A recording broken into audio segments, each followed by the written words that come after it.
know they existed. We've seen them in cartoons, grunting, swinging clubs, chasing mammoths barefoot. But seriously, what did cavemen actually do all day? Like, from the moment they woke up to when the sun went down. What filled their hours? No jobs, no phones, no cities, no calendar, just raw nature and survival. How did they spend their time?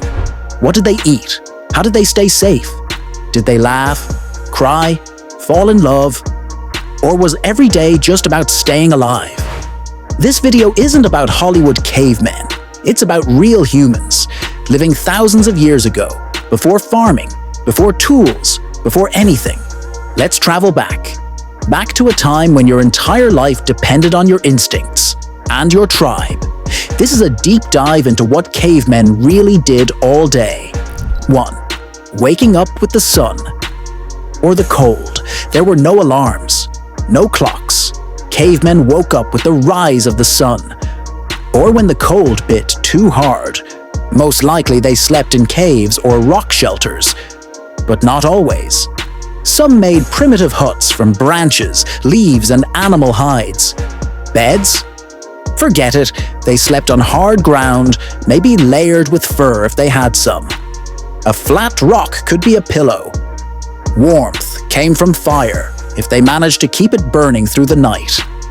Nights were full of sounds, animals growling in the distance, wind howling, maybe even rain.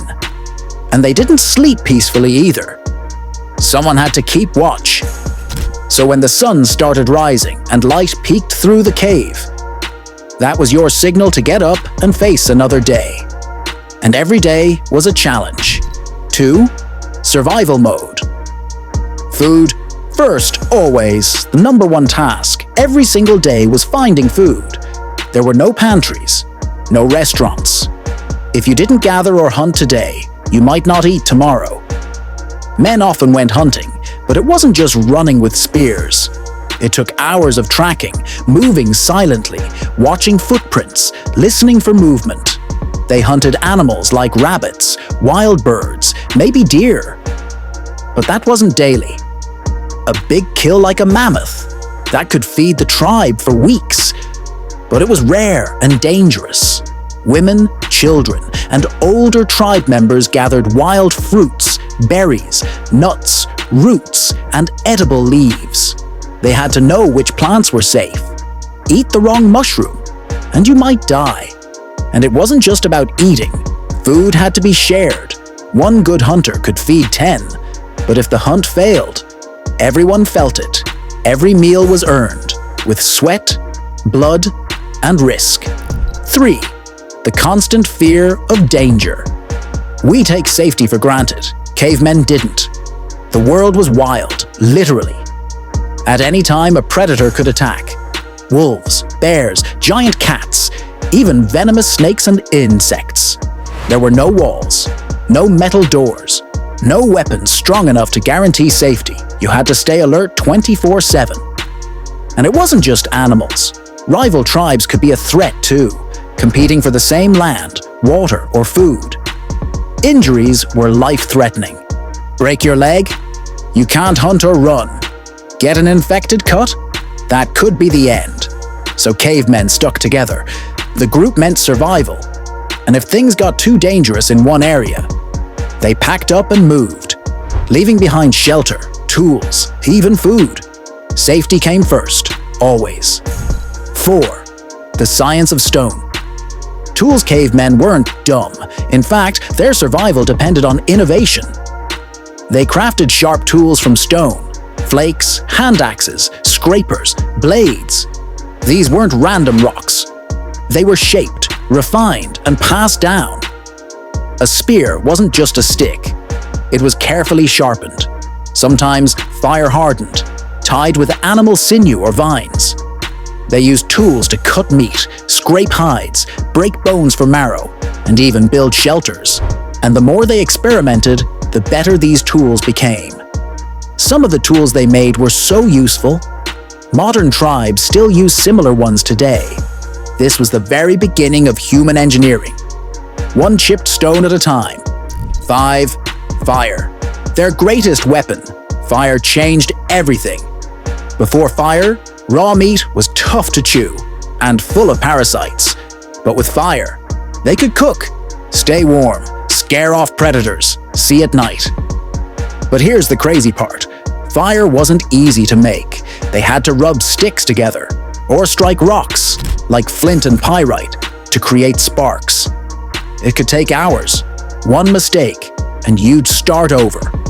So once they had fire going, they protected it with their lives. Some tribes even carried burning embers from place to place just to avoid starting from scratch. At night, fire became the center of life. They'd sit around it, cook meat, dry skins, and maybe even talk. It wasn't just heat, it was hope in the dark. 6. Social life, bonds, and roles. Cavemen weren't loners. They were social beings. They lived in small tribes, maybe 20 to 40 people. Families, extended families, and allies. Each person had a role. Hunters brought meat. Gatherers collected plants. Elders shared knowledge. Young adults trained by watching. And there were rules, spoken or unspoken. Who leads? Who protects? Who eats first? Who stays behind with the young? They likely had ceremonies, maybe to celebrate a birth, a hunt, or a death. And yes, they felt emotions. When someone got injured, others helped. When someone died, they grieved. When children were born, they celebrated. They may not have had words for love or grief, but they understood both deeply. 7. Raising the next generation. What about the kids? Caveman children had no school, no homework, no screens. But their learning started early, and every day was a lesson. They played games, like throwing stones, chasing, hiding, all preparing them for hunting, alertness, and survival. They watched adults make tools. They followed moms during gathering. They learned by doing, not sitting. By age 8 or 9, a child might already know how to track animals, how to skin one, how to spot poisonous berries, things most adults today wouldn't survive without. Their childhood was shorter, but their skills, way more advanced. 8. Art, expression, and meaning. This might surprise you. Cavemen were artists. They painted walls of caves using crushed minerals and animal fat. They drew animals, hunting scenes, handprints, symbols. But why? Maybe it was spiritual. Maybe they were teaching others. Maybe it was just the first form of "I was here." They didn't have language like ours, but they had expression. They might have danced, sung, told stories using hand movements and sounds.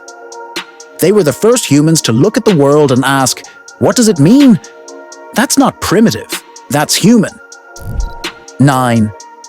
Nightfall, rest, reflection, and watch. As the sun went down, things got even more serious. Predators hunted in the dark.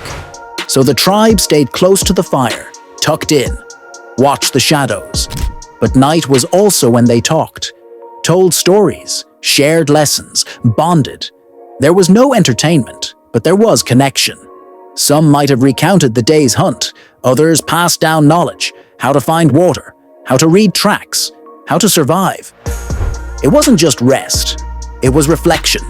And slowly, one by one, the tribe drifted to sleep. Not knowing what tomorrow would bring, but ready? 10. So, what did cavemen actually do?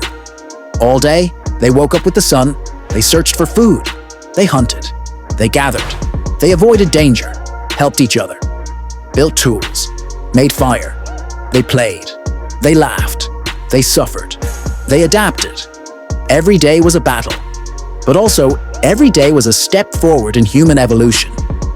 They didn't just survive, they paved the way for us. They were the first to figure out how to live in this wild, unforgiving world. And they did it without help, without comfort, without technology. So the next time your delivery is late, or your internet's down, just be glad you don't have to chase a squirrel for dinner. If you found this video fascinating, go ahead and give it a like. It's easier than making a fire with 2 sticks. And if you want more deep dives into forgotten human history, wild facts, or life before civilization, hit that subscribe button and join the tribe. Thanks for watching. And remember, stay curious, stay human,